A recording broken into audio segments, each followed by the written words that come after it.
একজন নারী টানা 3 দিন আর 3 রাত ধরে পানির ভেতর অচেতন ছিলেন। চোখ খুলতেই দেখলেন জাহাজটা ডুবে গেছে। আতঙ্কে তিনি সাথীকে জোরে জোরে ডাকতে লাগলেন, কিন্তু কোনো উত্তর এলো না। ভারী রেইনকোট খুলে কোনোভাবে জাহাজ থেকে বেরোলেন, কিন্তু সামনে চারদিক শুধুমাত্র অসীম সমুদ্র। তিনি ধীরে ধীরে জাহাজের পেছনের দিকে গিয়ে একটি দড়ি টানতে শুরু করলেন। আশা ছিল কিছু বের হবে, কিন্তু ফল একেবারেই হতাশাজনক। দূরবীন দিয়ে চারদিকে তাকালেন, কোনো জমির চিহ্ন নেই। রেডিও দিয়ে সাহায্য চাইতে চাইলেন, কিন্তু জাহাজের বেশিরভাগ অংশই নষ্ট হয়ে গেছে। কোনো সিগন্যাল পাওয়া গেল না। হতাশ হয়ে তিনি ডেকে লুটিয়ে পড়লেন আর কেঁদে উঠলেন। হঠাৎই তিনি দেখলেন সমুদ্রে কিছু ভেসে যাচ্ছে। দূরবীন তুলে তাকাতেই দেখলেন তার সাথী একটি লাইফ বোটে অচেতন হয়ে পড়ে আছে। আনন্দে তিনি উচ্ছ্বসিত হলেন, কিন্তু কিভাবে তাকে উদ্ধার করবেন সেটা ভাবতে গিয়ে হঠাৎ তিনি পানিতে পড়ে গেলেন এবং জাহাজের পালার নিচে আটকে গেলেন। অনেক কষ্টে নিজেকে মুক্ত করলেন, আবার ভেসে উঠলেন, কিন্তু ততক্ষণে জাহাজ ঢেউয়ের সঙ্গে অনেক দূরে চলে গেছে। প্রাণ বনে সাঁতরে আবার জাহাজে ফিরলেন। কিছুক্ষণ বিশ্রামের পর তিনি জাহাজের ফাটলগুলো টেপ দিয়ে বন্ধ করলেন, যাতে আর পানি ঢুকতে না পারে। অতিরিক্ত পাল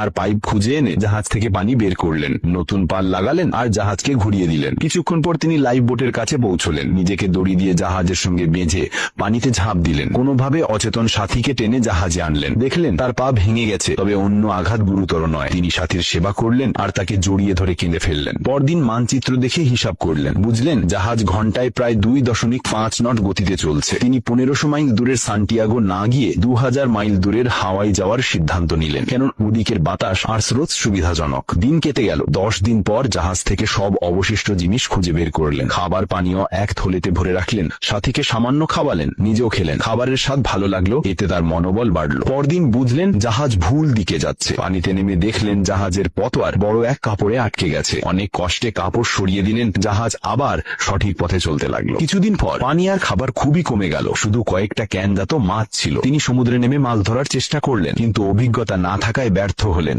হতাশ হয়ে সাথীর বাহুতে কাঁদতে লাগলেন। সন্ধ্যায় হঠাৎ প্রবল বৃষ্টি এলো। তিনি পাত্রে পানি ভরলেন। 18 দিন পর খাবার শেষ হয়ে গেল। শুধু কয়েক বোতল লাল ওয়াইন পেলেন, যা কেবল মনোবল বাড়ানোর কাজে লাগলো। 29তম দিনে যখন সব আশা ছেড়ে দিয়েছিলেন, মনে হলো একটি বড় জাহাজ কাছ দিয়ে যাচ্ছে। তিনি সিগন্যাল ফায়ার করলেন, কিন্তু জাহাজ থামলো না। পরে বুঝলেন সবই ছিল ভ্রম। তিনি ভেঙে পড়লেন, কিন্তু সাথীর সান্ত্বনা তাকে সামলে নিল। 35তম দিনে সাথীর উচ্চ জ্বর এলো। ভাঙা পা পুরোপুরি পচে গেল। সে অচেতন হয়ে গেল। নারীও ভীষণ ভেঙে পড়লেন। অলৌকিক কিছুর আশায় ঘুমিয়ে গেলেন। ঘুম ভেঙে দেখলেন সাথী তো অনেক আগেই মারা গেছে। এতদিন ধরে তার সঙ্গ আর সান্ত্বনা ছিল শুধুই তার কল্পনা, কিন্তু সেই ভালোবাসাই তাকে বাঁচিয়ে রেখেছিল। এখন তিনি একা। আবার মাছ ধরার চেষ্টা করলেন, এবার সফল হলেন। এতে শক্তি পেলেন। কিছুদিন আরো বেঁচে রইলেন। 41তম দিনে সমুদ্র পাখি ডেকে এসে বসলো। তিনি হেসে তার সঙ্গে কথা বললেন। দূরবীন দিয়ে তাকাতেই দেখলেন দূরে জমি আর একটি নৌকা। আনন্দে উঠে দাঁড়ালেন।